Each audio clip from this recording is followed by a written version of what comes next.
ಅಲ್ಲ ಕರೆಕ್ಟ್. ಈಗ ಸಿದ್ದರಾಮಯ್ಯನವರಾಗಲಿ D K Shivakumar ಅವರಾಗಲಿ ಇವ್ರ ನಾಯಕತ್ವ ಪರ್ಮನೆಂಟ್ ಆಗಬೇಕು ನಮಗೆ. ಅವ್ರ ನಾಯಕತ್ವ ಇಲ್ಲದೇ ಚುನಾವಣೆಗಳು ನಡೆಸೋದಕ್ಕೆ ನಾವು ಸಾಧ್ಯ ಇಲ್ಲ. ಅದರಿಂದ ಅವ್ರು ಹಂಗೆ ಹೇಳಿರ್ತಾರೆ. ಅದರಿಂದ ಅವರು ನಮ್ಮ ಪಕ್ಷದ ಭಾಳ ದೊಡ್ಡ ನಾಯಕರುಗಳು. ಅವ್ರ ನೇತೃತ್ವದಲ್ಲೇ ಯಾವತ್ತೂ ಕೂಡ ನಾವು ಚುನಾವಣೆಗಳು ಹೋಗೋದು.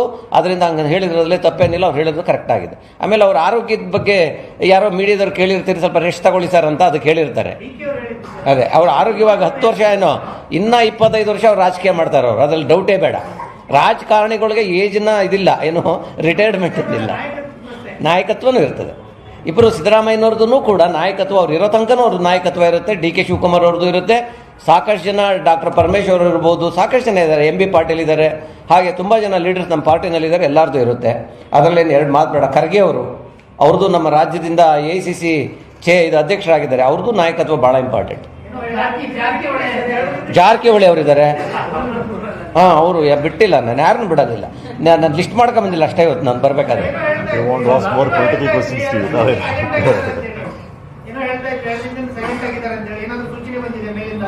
ಇಲ್ಲ ಅವರು ಅಲ್ಲಪ್ಪ, ಈಗ ಸೈಲೆಂಟ್ ಆಗಿರೋದು ನಿಮಗೆ ಕೈ ಬೇಕಾಗಿಲ್ವಲ್ಲ, ನಾವು ಇನ್ನೇನು ಮಾಡೋದು? ಅವ್ರನ್ನ ಇರಕ್ಕೆ ಬಿಟ್ಬಿಡಿ, ಗೊತ್ತಾಯ್ತಾ? ಯಾವ ಬ್ರೇಕು ಇಲ್ಲ, ಯಾವ ಆಕ್ಸಿಲೇಟ್ರು ಇಲ್ಲ. ಹಾಂ, ಅದೇನಪ್ಪ ಗೊತ್ತಿಲ್ಲ, ನನಗೂ ಆಶ್ಚರ್ಯ ಆಗ್ತಾ ಇದೆ. ನಾನು ನಿಮ್ಮನ್ನು ಕೇಳೋಣ ಅಂತಿದ್ದೆ, ಯಾಕೆ ಏನೂ ಮಾಡಿಸ್ತಾ ಇಲ್ವಲ್ಲ ನೀವು ಅಂತ, ಗೊತ್ತಾಯ್ತಾ? ಹಾಂ, ನಾವು ಅವೆಲ್ಲ ಮಾಡಲ್ಲ. ನಿಮ್ಗೆ ಹೇಳಿದ್ದೀನಿ ನಾನು, ಒಬ್ಬ ಕಾರ್ಯಾಧ್ಯಕ್ಷನಾಗಿ ನಾನು ಹೇಗೆ ನಡ್ಕೋಬೇಕು, ಆ ಸ್ಥಾನಕ್ಕೆ ಹೇಗೆ ಬೆಲೆ ಕೊಡಬೇಕು, ಅದಕ್ಕೋಸ್ಕರ ನಾನು ಅದ್ರ ಪ್ರಕಾರ ನಡ್ಕೋತೀನಿ ಅಂತ. ಅದಕ್ಕೆ ಸಾಕಷ್ಟು ಜನ ಬೇರೆ ಏನೇನೆಲ್ಲ ಹೇಳ್ಬೋದು, ಅದಕ್ಕೆ ನನಗೆ ಸಂಬಂಧ ಇಲ್ಲ. ಯಾಕೆಂತಂದು ನನಗೆ ಪಕ್ಷ ಇಂಪಾರ್ಟೆಂಟೇ ಹೊರತು ನಮ್ಮ ಕಾರ್ಯಕರ್ತರು ಇಂಪಾರ್ಟೆಂಟೇ ಹೊರತು ನನ್ನ ಪದವಿ ಅಥವಾ ನಾನು ಇಂಪಾರ್ಟೆಂಟ್ ಅಲ್ವೇ ಇಲ್ಲ ನನಗೆ.